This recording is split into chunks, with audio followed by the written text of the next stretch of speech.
का जो मेरा टॉपिक है वो इंडियाज़ गॉट लेटेंट नाम का एक प्रोग्राम चलता था यूट्यूब पर, जिसे समय राणा होस्ट करते थे। तो उसके साथ अभी कुछ कंट्रोवर्सीज चल रही है जिसको हम लोग आगे डिस्कस करेंगे। सुनोगा तो ये इंडियाज़ गॉट लेटेंट ये है, उसके ऊपर जो कंट्रोवर्सीज चल रही है इसे समय रैना होस्ट करते थे और पिछले कुछ दिनों में ये प्रोग्राम जो है वो बैकलैश पे है। इसमें नेशनल डिबेट का जो मामला हुआ है, नेक्स्ट स्लाइड, ये रणवीर इलाहाबादिया हैं, ये समय रैना के साथ उस प्रोग्राम में थे। तो इन्होंने एक पार्टिसिपेंट था जिसके साथ मिसबिहेव किया, कुछ अश्लील बातें कही, तो वो सोशल मीडिया पर वायरल हुआ, जिसके बाद लोगों ने जो है बहुत सारे कमेंट्स किए। लेकिन उड़ीसा में इसके खिलाफ FIR दर्ज हुई और किन धाराओं पे चार्जेस लगे हैं वो हम लोग आगे ये करेंगे, डिस्कस करेंगे।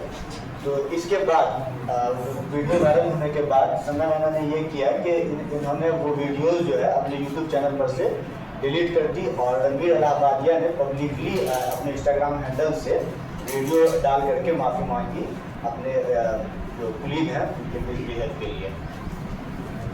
अब देखिए इसमें जो लीगल एक्शन हुआ है IPC सेक्शन 294 जो आप BNS में है, भारतीय न्याय संहिता में, तो उसमें पब्लिक प्लेस में आप किसी को गाली जैसे वर्ड से जो है नहीं ये कर सकते, तो उस धारा में केस हुआ है। IPC section 509 possible charges for insulting the modesty of a women, तो औरतों के खिलाफ आप किसी तरीके की अश्लील बातें नहीं कर सकती, तो कह सकते हैं, तो उसके इस पर भी जो है धारा से इसके ऊपर केस हुआ है। IT एक्ट सेक्शन 67 कि आप इलेक्ट्रॉनिक माध्यम या किसी भी सोशल मीडिया के थ्रू कुछ अभद्र चीज़ों का प्रसारण नहीं कर सकते हैं, तो उसके इसके अलावा जो 3-4 और धाराओं में केस हुआ है।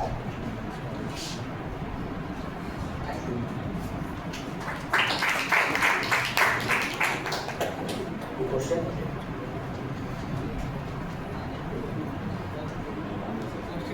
पहले टॉपिक हो चुका है जी, पिछली बार टॉपिक ऑलरेडी प्रेजेंट हो चुका है। मैंने पिछली बार ये किया था, नहीं वो आप आए भी नहीं, तो प्रेजेंट तो नहीं किया, आए भी नहीं। मैम, जो मेरे सुपरवाइजर हैं मुस्तफा अली सरवरी सर हैं और जो मेंटर हैं DRG पर नुसरत मैम एसोसिएट प्रोफेसर है सर, प्रोफेसर नहीं है जी। जो मेरा आज का टॉपिक है तो थोड़ा मैंने इसको क्वेश्चन मार्क लगा के रखा है। जो आज के हम देख रहे हैं ये कुछ एक ऐसी बीमारी है जिसके सुनते या होते ही लोग घबरा जाते हैं। कहीं ना कहीं इसका इलाज देखा जाए, मिडिल क्लास लोग होते हैं तो इसका इलाज नहीं करा पाते हैं, तो कहीं ना कहीं इससे मर जाते हैं। तो मैंने कुछ स्लाइड रखी है तो आप देख सकते हैं, जो सर्वाइव कर सके थे इस बीमारी से लड़े तो वो आज जिंदा, और जो नहीं कर सके इससे सर्वाइव वो आज आपके सामने है। जैसे कि मैं ऋषि कपूर ने ब्लड कैंसर हुआ था, और ये जो तुम्हारे अतुल बच्चे ये भी काफ़ी अपने सीरियस जो आते थे उनमें, और ये अपनी घर से, और आप हाल फिलहाल में आपने देखा होगा ये हिना खान, इनको भी ब्रेस्ट कैंसर जो हुआ है, ये कैंसर का दिया गया है। कैंसर मतलब सबसे पहले हमारे दिमाग में आता है ये होता क्या कैंसर। कैंसर जो होता है हमारे जो बॉडी में कुछ चेंजेस होते हैं सेल्स के अंदर, तो उस टाइम पर हमारा कैंसर स्टार्ट होता है।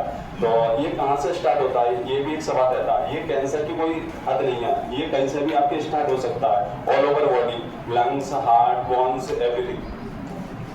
तो की फैक्ट्स इसके दिए गए थे कैंसर के, जो कुछ WHO से मैंने इसको ये निकाला था, तो इसके अंदर कुछ दिए गए थे जो 10 million death of 20 early only 6 death इसके दिए गए था। और अगर हम देखें हर 3 में से जो एक मरीज अगर पाया जाता है तो वो कैंसर का आपको मिलता है। और जो कैंसर की सबसे बड़ी बात होती है कि जेनेटिक प्रॉब्लम बहुत अच्छी भी होती है, बुरी भी होती है, जो हमें अपने माँ बाप से या पूर्वजों से मिलती है। जैसे कि अगर मुझे हेल्थ का मिला तो मेरा हेल्थ बॉडी शेप अलग होगा टोटली।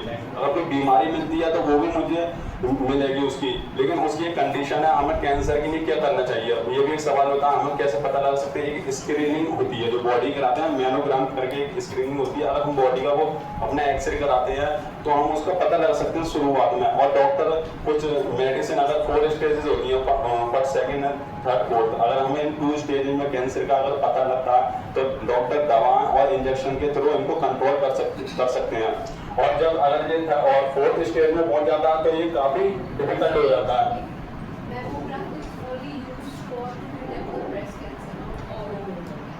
मैंने स्कैनिंग नहीं बोला था, बॉडी के लिए सिर्फ बॉडी स्कैनिंग के लिए सिर्फ पेट स्कैन यूज होता है for cancer, for breast cancer mammogram.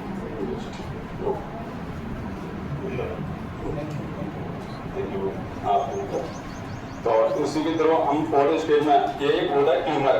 Tumour जो होता है सिर्फ जैसे कि हमारी बॉडी होती है, ट्यूमर जैसे कि अगर हाथ में है किसी के तो उसका जो मांस होता है पूरा वो लटक जाता है, उसका पूरी ऑल ओवर बॉडी, वो भी एक डेंजर होती है जो कि इंडिया में कम होती है। जैसे अफ्रीका इधर साइड में अगर जहाँ तो वो ज़्यादा देखने को मिलती है। और उसमें अगर कैंसर होता है तो उसको स्पॉट करना काफ़ी डिफिकल्ट होता है।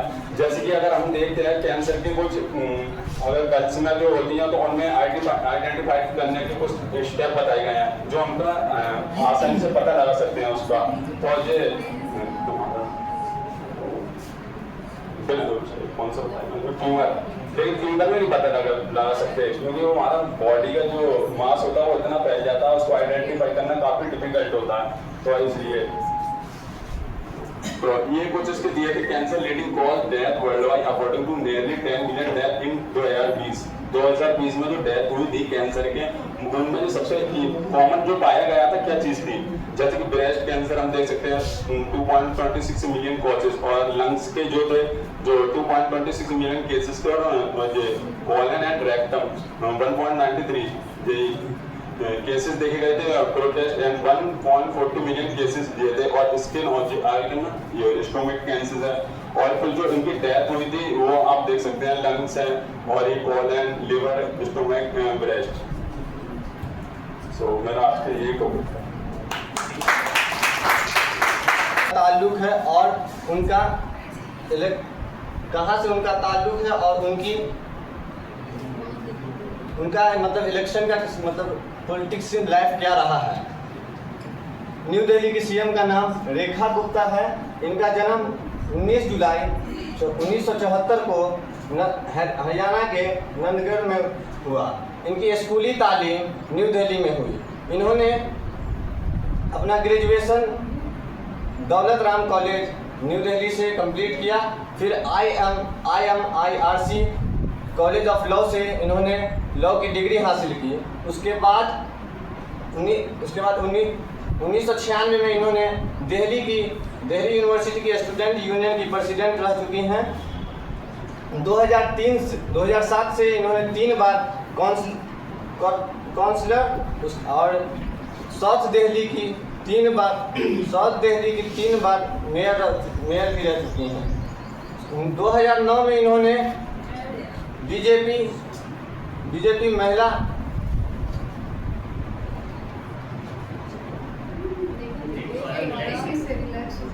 2009 में इन्होंने बीजेपी महिला दिल्ली की जनरल सेक्रेटरी बनी।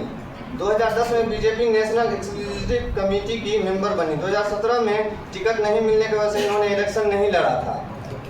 फिर 2022 में इन्होंने काउंसलर बनी।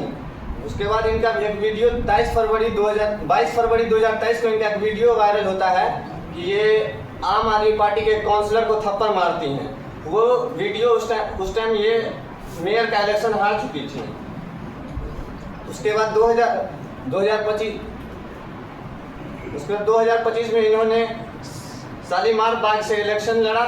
बीजेपी ने इनको टिकट दिया। शालीमार बाग से इन्होंने इलेक्शन लड़ा और जीत के अपने अपोनेंट को 29,594 वोटों से हराया।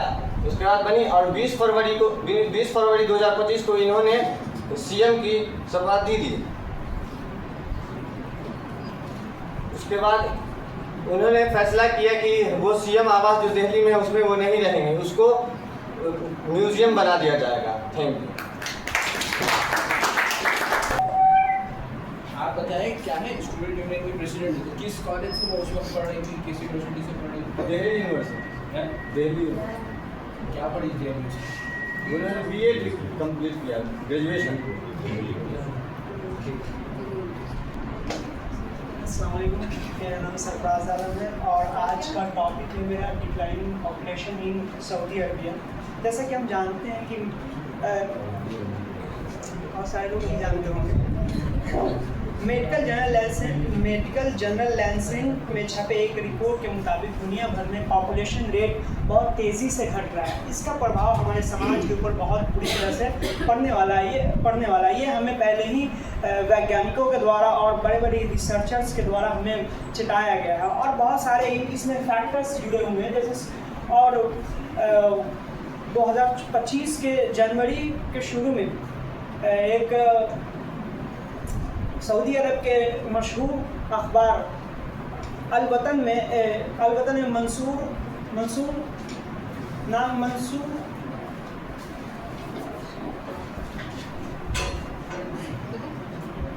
मंसूर अल दमन नामक एक पत्रकार का, एक जर्नलिस्ट का एक रिपोर्ट छपा हुआ है। उसमें दिखाया गया है कि इसका जो लगभग सऊदी अरब में रह रहे विदेशियों की संख्या, विदेशियों के पूरे ओवरऑल सऊदी अरब की जनसंख्या और वहाँ के प्रॉपर लोकल की पॉपुलेशन 55.6% के करीब आता है। और यहाँ पे करंट पॉपुलेशन की बात की जाए तो करंट पॉपुलेशन स्टैटिस्टिक्स के अनुसार टोटल लगभग 36 मिलियन है और ग्रॉस रेट 2.4% 2020 में और 1.6% 2023 में आया है, जो कि 2.3 से अगर कम जाए तो ये चिंता का विषय हो सकता है। और 2023 में 1.5 तक गया है। और अर्बनाइजेशन वहाँ 85% of the population in urban area. और इसमें और बात करते हैं कॉज ऑफ डिक्लाइनिंग मतलब वहाँ फर्टिलिटी रेट बहुत तेज़ी से बढ़ रहा है। जैसे 1950s में एक वुमेन औसतन 7 बच्चे जन्म देती थी और आज के इस डेटा के अनुसार लगभग 2.3% फर्टिलिटी रेट है वहाँ। और एज में मतलब health improving health care and leading to longer life expectancy की वजह से वहाँ पर थोड़ा सा अनबैलेंस देखा जा रहा है। और youth employment and economic uncertainty, culture shifting जैसे पूरे हमारे गल्फ कंट्रीज़ वगैरह में सब में देखा जाता है कि जैसे जैसे आगे बढ़ रहा है वैसे अपने आप को फ्री होने के लिए, अपने करियर के लिए शादी डिले करना और बच्चे ना पैदा करना, ये भी एक बहुत बड़ा कारण रहा है। और ये एक कल्चर शिफ्टिंग की वजह से हो रहा है। जैसे हम गल्फ कंट्रीज़ के ज़्यादातर संस्कृति और कल्चर को अपनाते हैं, सेम उसी तरीके से उसका प्रभाव वहाँ गया है। implication of population decline, economic impact हो सकता है और shrinking box of affecting economic growth, increasing pressure on pension system. और सोशल इम्पैक्ट की बात किया था, ageing population requiring more health care and social services and reduce culture dynamism due to fewer young people. Government initiative की बात की है तो aim to diversity the economic and reduce dependency on oil. हम सभी जानते हैं कि सऊदी अरब एक समृद्ध देश है जो पूरी तरह से आजकल ऑयल पर डिपेंडेंसी को ख़त्म करते हुए आगे बढ़ रहा है और focus on creating job and improving quality of life. फिर financial initiative, more families to have more children, improve child care and parental leave policy वहाँ पे दी गई है। अब कंक्लूजन की बात करते हैं, Saudi Arab decline population is multi factor issue with significant economic, social and strategic implications. Addressing the challenge required to combination of government policy, culture and shift and technology advancement. और उनका vision है कि 2023 तक strong fundamental और उनके sustainable population की growth हो।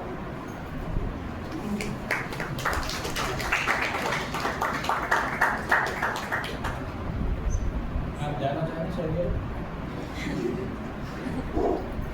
जाना चाहता है सर। शादी करना चाहते हो? पैसा कमाना सर।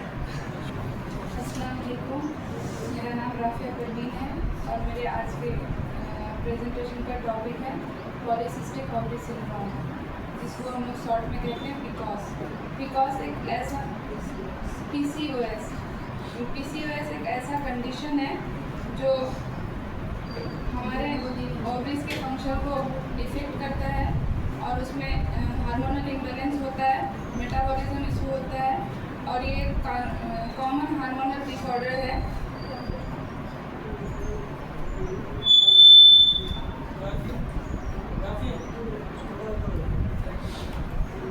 और इसमें इर्रेगुलर पीरियड होता है और एंड्रोजन लेवल बढ़ जाता है। सिम्टम ऑफ PCOS, इसमें इर्रेगुलर मेंस्ट्रुएशन साइकिल होता है, एक्सेसिव हेयर ग्रोथ, फेस पे पिंपल आता है, वेट गेन होता है और इनफर्टिलिटी होती है। डायग्नोसिस ऑफ PCOS ये मतलब हम लोग मतलब ब्लड टेस्ट करके जो वो हार्मोनल लेवल है उससे पता कर सकते हैं और अल्ट्रासाउंड करके स्कैन कर सकते हैं। जो हमारे ओवरीज में सिस्ट होता है तो उससे पता चलता है कि हमें PCOS है। और काउजेज ऑफ PCOS ये जेनेटिक होता है, फैमिली में हार्मोनल इम्बैलेंस होता है, लाइफस्टाइल फैक्टर होता है, poor diet, lack of exercise और stress contributed. Complication of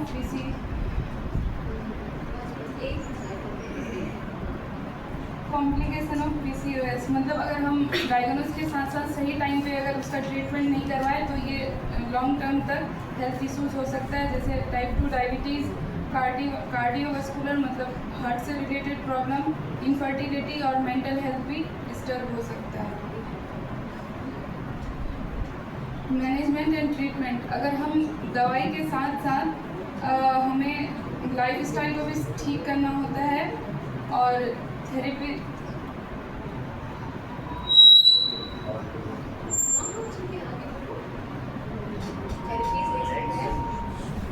lifestyle को ठीक करना होता है, सही डाइट लेना होता है और थेरेपीज ले सकते हैं और उसका तब कॉम्प्लिकेशन कम होता है। और ये हमारा मतलब फिजिकल हेल्थ नहीं, मेंटल हेल्थ भी बहुत डिस्टर्ब हो जाता है, एंजाइटी आती है, डिप्रेशन होता है, कॉन्फिडेंस कम हो जाता है, खुद पे कॉन्फिडेंस नहीं रहता है और हमें अवेयरनेस करना चाहिए। क्या हो जब किसी मुल्क में लॉ मैंडेटरी लॉ ब्रेकर्स बन जाए तब उस मुल्क में रूल ऑफ लॉ की जगह रूल ऑफ लॉ ब्रेकर्स होंगे। अस्सलाम वालेकुम, मैं साइना नबी BA सेकेंड ईयर की तालिबा हूँ और मेरे सुपरवाइज़र है डॉक्टर मिराज अहमद मोवाटी सर और मेरे PhD मेंटर है तैयदा कुलसो और मेरा प्रेजेंटेशन का टॉपिक है criminalisation of politics in India.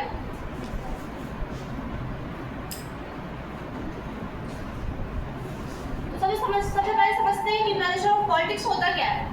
तो ये एक ऐसा फिनोमेना है जहाँ पर क्रिमिनल बैकग्राउंड का कोई व्यक्ति होता है, वो ना सिर्फ वो पॉलिटिक्स में आता है बल्कि वो पॉलिटिक्स में आने के बाद वो जीत कर और क्या तो एक ऐसा फिनोमेना है जहाँ पर क्या कहता है वो जो पॉलिटिशियंस होते हैं वो क्रिमिनल बैकग्राउंड के होते हैं, वो पॉलिटिक्स में आते हैं और फिर जीत कर और पावर ये करते हैं। और इसी वजह से इवोल्यूशन की बात करें तो सबसे पहले आता है कि सबसे पहले जब 1947 में जब देश आज़ाद हुआ था उस वक्त क्या कहता है उतने क्रिमिनल नहीं थे, इसमें पॉलिटिक्स में उतने क्रिमिनल्स नहीं थे। उस समय क्या कहता है देख सकते हैं जैसा कि आप उस समय इथिकल और मॉरल पॉलिटिक्स होता था और दूसरा स्टेज जब आता है तब क्या होता है ना कि पॉलिटिशियन को लालच आने लगता है। तब उस समय वो गूंज का मतलब कि गुंडों का इस्तेमाल करते हैं पॉलिटिक्स में आने के लिए। और 18 से जो क्या भी चल रहा है तब जहाँ पर गूंज और गुंडे वो यही सोचते हैं कि जब मेरी मदद से जब वो पॉलिटिक्स में आकर जीत रहे हैं तो क्यों ना मैं ही आ जाऊँ यहाँ पर। तो जिसके बाद वो क्रिमिनल्स ही पॉलिटिक्स में आना शुरू हो जाते हैं। अब इस समस्या से काउजेस क्या है तो सबसे पहले ये देखा जाता है कि क्या कहता है कि अगर देखें तो 4 चीज़ ये होते हैं जिसमें क्या कहता है लोग कि कोई वोट देते हैं। सबसे पहले तो होता है कि इमोशंस में आकर वोट देते हैं। दूसरा होता है कि क्या कहता है कि वो देखते हैं कि हमारे रिलीजन के है कि नहीं है और रिलीजन में भी आता है। तीसरा कि वो देखते हैं कि रिलीजन में भी आता है कि वो देखते हैं कि क्या कहते हैं वो हमारे कास्ट के है कि नहीं। और चौथा आता है कि क्या कहता है वो देख मतलब बिक जाते हैं, पैसों में बिक जाते हैं। तो जैसे कि यहाँ पर मैंने ये किया कि वोट बैंक पॉलिटिक्स जहाँ पर वो क्या करता है वो पैसों की मदद से खरीदते हैं वोट्स को खरीदते हैं। और ऑब्वियसली अगर क्या कहते हैं पैसे की जरूरत पड़ेगी तो करप्शन तो करना पड़ेगा, नहीं तो वो लोग करप्शन करते हैं। और फिर से क्या कहते हैं नैरो इंटरेस्ट ऑफ वोट्स मतलब कुछ ऐसे भी हमारे व्यक्ति है हमारे क्या कहता है इसमें इंडिया में कि जो उतना इंटरेस्ट भी नहीं हैं जो अच्छा लगा ऊपर ऊपर देखकर उसको वोट दे देते हैं। और सबसे इम्पोर्टेंट है कि वीक गवर्नेंस। यहाँ का अगर देखा जाए तो सबसे बड़ा कॉन्स्टिट्यूशन हमारे इंडिया का ही है, इसलिए यहाँ पर वीक गवर्नेंस है। अगर क्या कहता है गवर्नमेंट ही अगर वीक रहे तो फिर पॉलिटिक्स मतलब अगर देखा जाए तो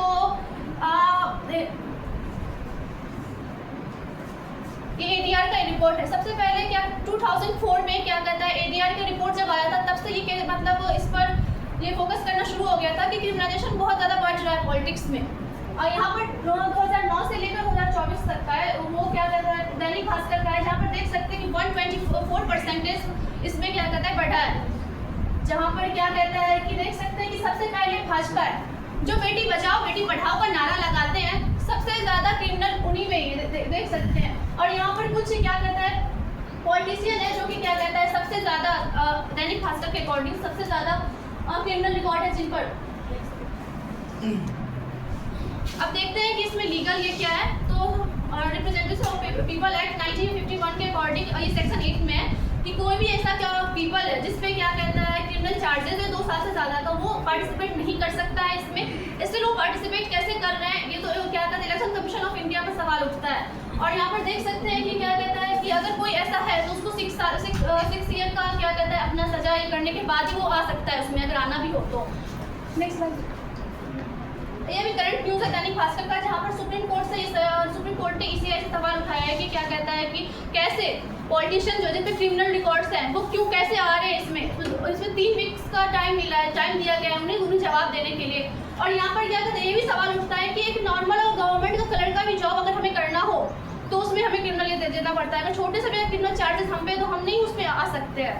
स्टिल जो लॉ मेकर्स थे वो कैसे आ रहे हैं इसमें, ये तो बहुत बड़ा सवाल उठता है ना। UPSC अगर वहाँ पर भी अगर हम जाए तो एक माइनर अगर माइनर भी उसमें केसेस होते हैं स्टिल उन्हें ये कर दिया जाता है अगर वो क्वालिफाई भी हो तो भी। और यहाँ पर हम देख सकते हैं कि उन्होंने भी क्या कहते हैं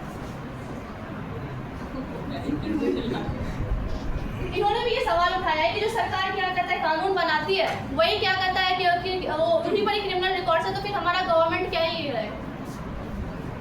और कंक्लूजन में ये आता है कि सबसे अगर देखा हमारा क्या कहता है ECI जो है उन पर सवाल उठता है सबसे पहले।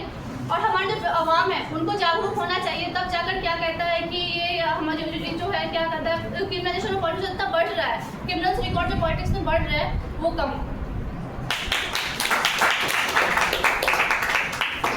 एक सवाल आपसे ये है, आपका बहुत अच्छा प्रेजेंटेशन, आप क्रिमिनल किसको मानते हैं?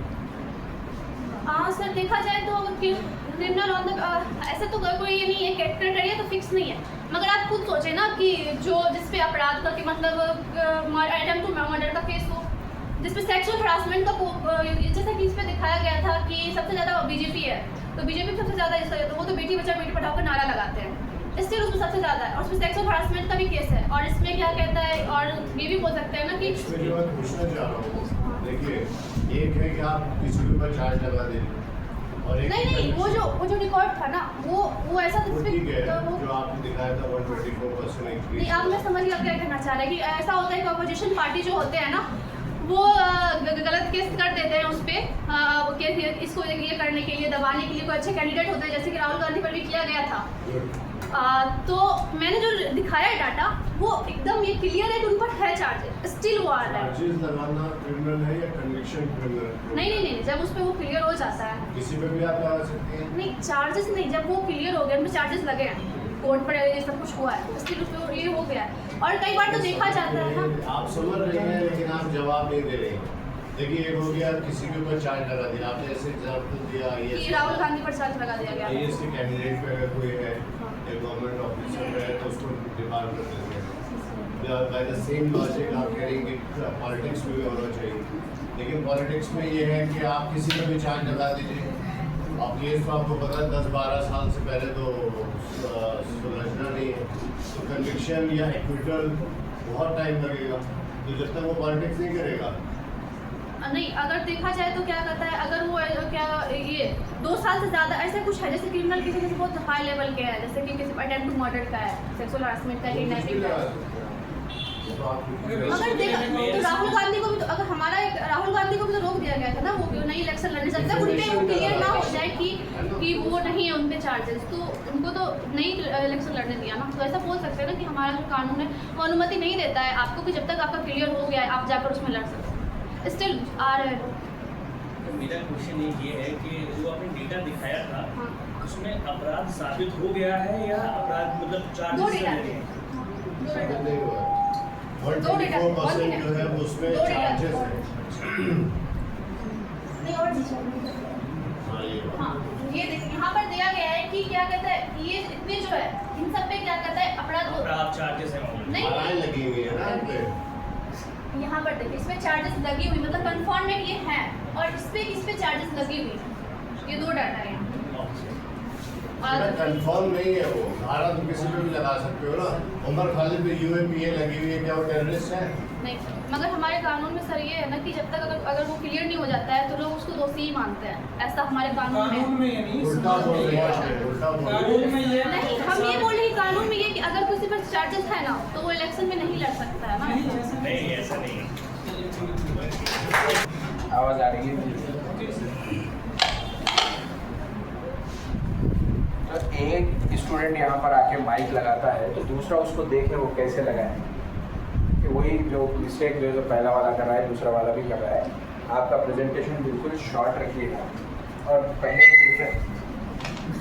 मैं भी सीख रहा हूँ, शुक्रिया आपको। जो लोग अभी तक प्रेजेंटेशन नहीं दिए पहले उनको वो कीजिएगा, टाइम कीपर थोड़ा सा पहले से बता दीजिएगा, ठीक है? आप करीब बैठ के टाइम कीपर या तो चेंज कर दीजिए या टाइम कीपर जैसे सामने आके बैठ जाए। और प्रेजेंटेशन में शाइना के लिए हमारी नेक तमन्ना है, वो पहले से ही वकील बनना चाहती है, तो बगैर माइक के भी वो ऐसे बात करती हैं कि तो इम्पॉर्टेंट चीज़ आप किस मतलब एक साथ याद कर लेके आए, रट लेके आए, वो बोलना नहीं है। और फेस कीजिए ना, सर कुछ पूछ रहे तो बस इधर ही पूछ के आपको जिन्होंने कुछ गाइड किया तो उनको ही देखते हुए सारा प्रेजेंटेशन आपका हो रहा है। नहीं, आई कांटेक्ट सबके साथ आपके होने चाहिए। आइए नेक्स्ट। सर ये माइक जो है रिकॉर्डिंग के लिए है या ऑडियंस के लिए? ऑडियंस के लिए तो आवाज़ काफ़ी है।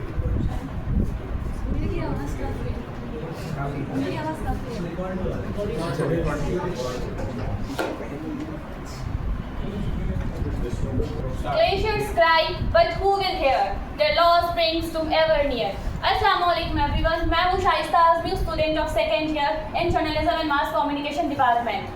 मेरे सुपरवाइजर हैं डॉक्टर मिराज अहमद मुबारकी सर और mentor miss Tahyat PhD scholar. तो आज का मेरा प्रेजेंटेशन टॉपिक है environmental threats of melting glaciers against सर्दी ऑफ अरुणाचल प्रदेश। Next slide. अरुणाचल प्रदेश जो कि ईस्टर्न हिमालय में है, यहाँ पर 110 ग्लेशियर जो है वो रिड्यूस हुआ है, वो भी 32 ईयर्स में। अगर हम बात करें पूरे ईयर की तो 1988 से लेकर 2020 तक। ये जो ग्लेशियर श्रिंक करता है उसका रीज़न है क्लाइमेट चेंज, इन्वायरमेंटल डिग्रेडेशन या ह्यूमन एक्टिविटीज़। इस आगे की मैं इस पे काउजल इफेक्ट्स और जो इसके पॉसिबल सॉल्यूशन है इसको डिस्कस करूँगी। Next slide. ये स्टडी है कॉटन यूनिवर्सिटी और नागालैंड यूनिवर्सिटी की, जिन्होंने रिमोट सेंसिंग और जीआईएस का यूज़ करके ये बताया है कि जो टोटल ग्लेशियर थी 756 वो रिड्यूस होकर 646 पहुंच चुकी है। यानी कि अगर हम इसका इन परसेंट बात करें तो 47% जो है वो रिड्यूस हुआ है। टोटल इसका स्क्वायर किलोमीटर था 585.23 स्क्वायर किलोमीटर, जो कि रिड्यूस होकर 309.85 स्क्वायर किलोमीटर तक आ चुका है। अगर इसी तरीके से ग्लेशियर जो है वो श्रिंक करेगा तो ग्लेशियर लेक आउटबर्स्ट फ्लश यानी कि GLOFS होने की बहुत ज़्यादा चांसेस है। ये यहाँ पे ग्राफ है जहाँ पे ये शो होता है कि 1988 में जहाँ 160 क्रॉस कर रही है ग्लेशियर, वहाँ 2020 में 60 के लगभग जो है वो पहुँच चुकी है।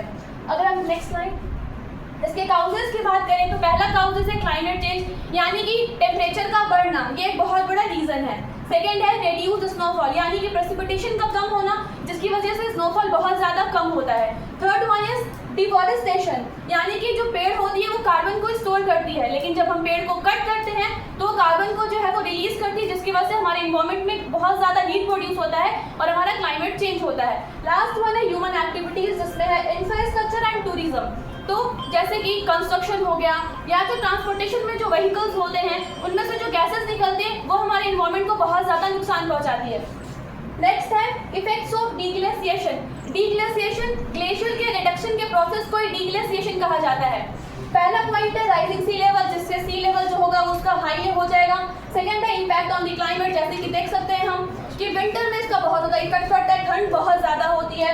थर्ड वन है डिसअपीयरेंस ऑफ स्पेशीज, कुछ ऐसे स्पेशीज हैं जैसे कि snow leopard, Himalayan black bears, जो कि यहाँ पर ग्लेशियर्स में होते हैं, ये एक्सटिंक्ट हो जाएंगे अगर इसी तरीके से डीग्लेशिएशन होगा तो।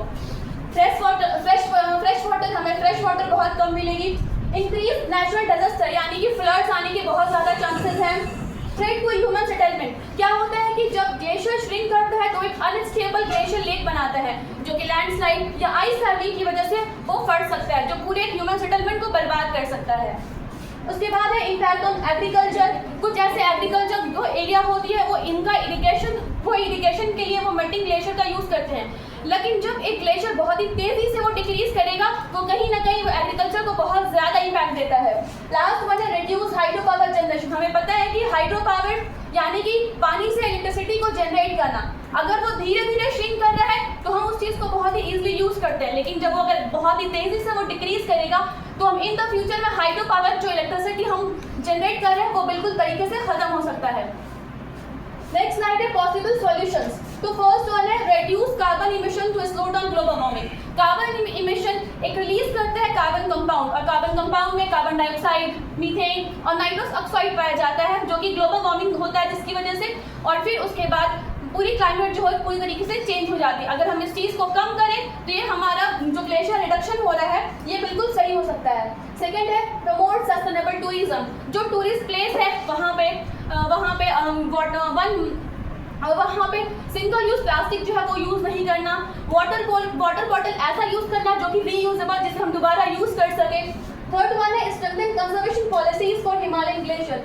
अभी NAPCC एक पॉलिसीज है, national action plan for climate change, जो कि 30 जून 2028 को लाया गया था। क्लाइमेट चेंज से जो भी हमें असर पड़ रही है उसको लेकर इस पॉलिसीज को बनाया गया था। उसके बाद है increase awareness and community participation, जैसे कि मैं आप सबको यहाँ पे अवेयर कर रही हूँ, इसी तरीके से यहाँ पे वही कि अपने कम्युनिटी में लोगों को अवेयर कराना। उसके बाद है सस्टेनेबल एग्रीकल्चर, यानी कि एग्रीकल्चर में केमिकल्स यानी कि फर्टिलाइजर्स, पेस्टिसाइड्स, इन सब का यूज़ कम करना। और एक कल की एक न्यूज़ थी Times of India edition Hyderabad page number 11 में, उसमें एक न्यूज़ थी कि माउंट एवरेस्ट वहाँ पर क्या हुआ है कि 2 मंथ से भी कम में 150 मीटर स्नो जो है वो पूरा रेड्यूस हुआ है, वो भी नासा की स्टडी किया गया है। उसके बाद फिर कंक्लूजन है कि अरुणाचल प्रदेश में 110 ग्लेशियर जो है वो रेड्यूस हुआ है। क्लाइमेट चेंज इसका बहुत बड़ा रीज़न माना जाता है ग्लेशियर को रिट्रीट का, और इसे हमें अवेयरनेस करना है, लोगों में फैलाना है। रेफरेंस है ये वेबसाइट से मैंने लिया था, और ये इमेजेस जो मैंने ग्राफ वहाँ पे लगाया था वो वहाँ से लिया था, और मैंने ये पूरा जहाँ से स्टडी किया वो मैंने टेलीग्राम चैनल है, मैंने वहाँ से स्टडी किया था। So thank you. और at the last I want to tell you, let's action and to shape a better future. So thank you so much. आपका बहुत अच्छा प्रेजेंटेशन था, कंटेंट वाइज भी सब तरीके से आपने बोला है। आपसे मेरे सिर्फ 2 सवाल हैं, बहुत ही हाँ या ना में जवाब दीजिएगा, क्योंकि थोड़ा सेंसिटिव सवाल। हमारे वजीर आजम क्लाइमेट चेंज को मानते हैं या नहीं, हाँ या ना? सर मानते हैं, तभी तो पॉलिसीज बनाई। क्या जो इंटरनेशनल ट्रीटीज है, क्या इंडिया उसका सिग्नेटरी है क्लाइमेट चेंज में? बिल्कुल है सर। मुबारकबाद आपको देना या आपके मेंटोर है उनको देना? मेंटोर को भी देना है। एक सवाल मेरा है, तो इस पे जो अभी काम हो रहा है वो मिशन क्या है? इनका मिशन यही है कि जो क्लाइमेट चेंज हो रहा है, जैसे कि कार्बन डाइऑक्साइड या ऐसे कुछ व्हीकल्स होते हैं जिनसे बहुत ही गैस जो रिलीज किया जाता है वो हमारे क्लाइमेट को बहुत ज़्यादा जो है वो ख़राब करता है, उसका यूज़ ना करके CFC जैसे कि क्लोरोफ्लोरोकार्बन उसका यूज़ करना, जो हमारे क्लाइमेट चेंज को सही कर सकता है। एक SDG है जो एक बार देख लीजिए।